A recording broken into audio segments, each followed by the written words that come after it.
Bria Simons. And I'm Renee Champagne. And you are now listening to Tea Talk on Glass House Radio, part of the Howard University Radio Network.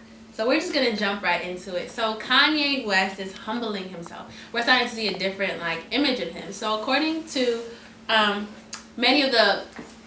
to an interview that he had, I think on BBC, he was talking about his interaction with Nicki Minaj, especially on his album Dark Twisted Fantasy.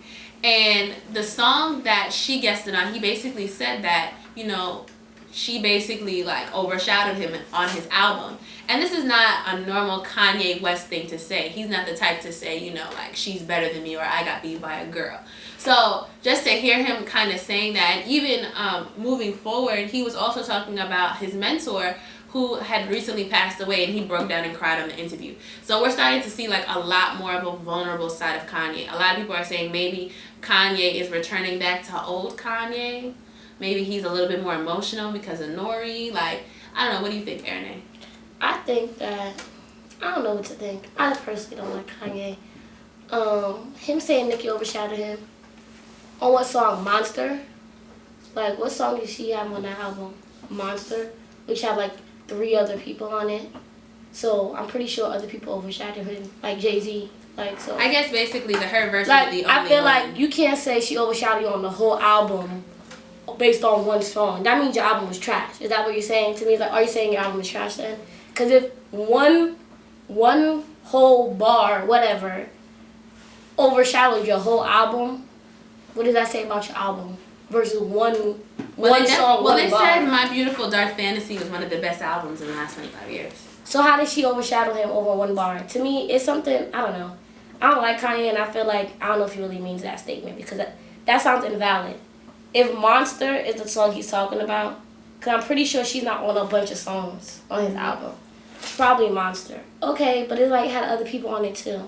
So it's I don't know. I'm not a Kanye fan. Yeah, he's basically saying that everybody was talking. He rubbed me the wrong way. Even my opinion of him doesn't change just because he cried. Or just because he says Nicki overshot him. I don't think he believes that. He basically was saying that, Nicki's verse was the one that was being talked about more so than his verse. And so that's what he was basically coming from. And I don't know. He said that he's had a piece of humble pie. And so I don't know if that's particularly true. But for what it's worth, he cried on the interview. That doesn't happen, I guess. So people have their days, but my opinion of Kanye doesn't change because he shed some tears. Okay. Well, Terrence J and Keisha Knight Pullingham spoke at the White House, and they were basically champions of change. So for HBCUs, advocating for the need of HBCUs and why they decided to go to an HBCU. So, do you think that this only happens because we have a black president? Yes. Because I don't think most Caucasian people know about HBCUs or what an HBCU is. I'm black and I barely knew what HBCU was before junior year. So I think college is very emphasized by the president and most presidents, education in college. But HBCUs specifically, traditionally, I don't think are emphasized by the president. Well, I think it was a good look. Basically, just to get the knowledge out there that there is a school that, historically black college that teaches about the black history. So I think it was very good for him to even have an event like that. For them to go over there and champion it, because Terrence J, he went to NCAT, right? And Keisha went to Spelman. She went to Spelman. So these are good Greek schools. Too. And they're both Greek. So basically, it was just, I think it was great. I don't think I've ever read something about it. I think it was good for a lot culture. of Howard students. Well, I don't say a lot. A few Howard students attended the event too, which is, I think, very interesting and great that they had a chance to, even though they go to HBCU, still had a chance to see other people that have been to HBCUs and stuff like that. And they're both successful. Was on there too, but I don't know if she went to HBCU or not. They're both successful too. It's not even that these people are not successful. You saw Terrence J come up in the ranks. He was on 106 & Park, which was a very big show, and he was hosting on that show for close to 7 years, for longer than Free and AJ. So, however, right. I forgot how the long. Longest. It's 7 years. It's 7 years, yeah. Host. They're him and Roxy. So, just to see him moving up from, working on 106 in Park, to E, to doing movies and spots like that. So he's definitely came up in the ranks because he said he graduated from MCAT and he was sleeping on his roommate's couch. So like, struggle is real. The struggle was real, and it just basically shows how much you can like climb with the proper dedication. And same thing for Keisha Knight Palm. You remember her from the Cosby Show, like, you know, she's been in the limelight for a long time, and she's not one of those childhood actors that, you know, are on TV and then don't get their education. So she got her education, you know, she pledged, she did whatever she had to do, and she's still relatively successful. So I definitely think that that's a good sign into where I don't want to say where the country is going, but I think it was good for them to even have that event. I was good that that event was even in the works. In other news, Christina Milian. Okay, so Christina Milian, if you didn't already know, you know, she's had a couple of songs here and there. She basically accredited the fact that she's no longer relevant or not, you know, like popping in the song music industry due to the birth of her child, whose father is also the Dream. And if you didn't already know, Nicki Minaj and her have some type of little riff. It's not really beef. I wouldn't call it beef. It's a little riff. And basically what happened was Nicki Minaj, you know, came up with the song, and she says pretty on fleek, and Christina Milian is marketing off of that phrase, creating t-shirts and everything like that. So this goes basically back to the Tiana Taylor incident, right? Yeah. What happened was basically she was selling shirts with pretty on fleek, and then I think Nicki Minaj commented something like, I better be getting royalty checks or something like that. Like, waiting on my checks. But I don't think she meant it seriously, because if it was seriously, I don't think she would have put it on social media. She would have straight been like, where's my point percentage? And then I guess Christina Milian felt some type of way. It was just like, I've been saying on fleek for a while. You really can't own a word, which is true. You really can't own a word. And then after a while, Christina Milian like kind of deleted what she said and was just like, she doesn't know how to perceive tweets. Like, how do you read tweets? Like, you don't know what a tone of a text is. So like I said, I felt like Nicki Minaj was joking when she said it. But I guess Christina Milian thought it was serious. Yeah. But then maybe she thought about it and realized maybe she wasn't serious. So then she was like, there's no beef. Like, it is what it is. Yeah. Because honestly, I felt like if Nicki Minaj really wanted money from that t-shirt, she would get the money. Right. So it did basically say that Nicki Minaj was joking, but Christina Milian, as you said, took it seriously. So she basically said, hey, boo, been saying on fleek and everything for a while now, but I'm not afraid to share. Most showbiz this day is on t-shirts and etc. based on pop culture quotes. That's why it's called line. And that's why it's called line, and we are pulp culture. We are homage. More of the homage. I see it pretty often, but if you feel some type of way, stop being greedy. The girl said on fleek, and your girl said on fleek in the first place, and I must be on cloud 9 right now. So Nicki Minaj basically went back on Twitter and basically said, there's truth behind every joke. My bad for trying to show love and respect to the situation. Apparently, I should have laughed at you, I guess. So, I basically agree with you. I think that Nicki Minaj thought it was a joke. She basically said something, you know, pretty on fleek. That's a very poppin' song. You know, isn't Beyonce on that song as well? Yeah. So, like, that's a very, like, big song. Everybody knows, if you see Pretty on Fleek, you're not going to think of Christina Milian. You're going to think of Beyonce and Nicki Minaj. Right. So, basically, it's coined. It's coined, basically, Nicki Minaj, whether she likes it or not.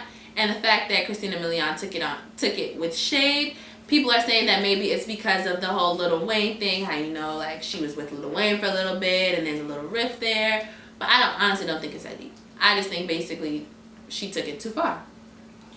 Who, Christina Milian? Yeah, Christina Milian. Yeah. I think Christina Milian I think she didn't know how to react to it. And I think that she didn't know how to react to it. Right. But moving forward about Monique. Recently, Monique said, first she said she was blackballed by, Lee Daniels. No, at first she said she was blackballed by Hollywood. Now she's saying she's blackballed by Lee Daniels. And then she also revealed that she was supposed to play Cookie on, well, I feel like, I hate people say supposed to play. You auditioned. How you know you supposed to play? She was offered the role. Like, I hate people say supposed to, because if you were supposed to, you would have played it. Anyway, quote unquote, supposed to play Cookie. And she only got paid $50,000 for Precious, which is really, really low for an actress to be paid. Especially she got Grammys for that. Oscar, that's what I meant. Sorry. But I mean, you don't get paid. You get paid before. Yeah, I know, but still, $50,000 to act in a production backed by Oprah and Tyler Perry and all that.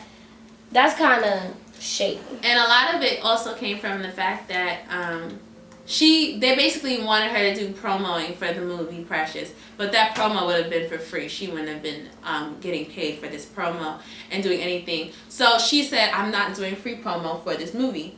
Similar as Kevin Hart, but with Kevin Hart's movie, he gets paid $4 million as opposed to her $50K.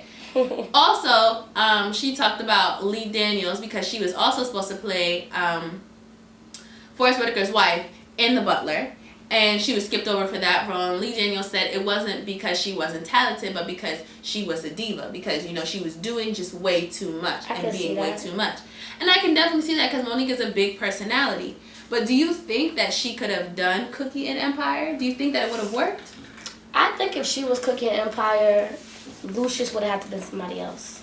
Right. Like, I think Taraji and Terrence Howard's chemistry works together. They worked together before. Like, it flows.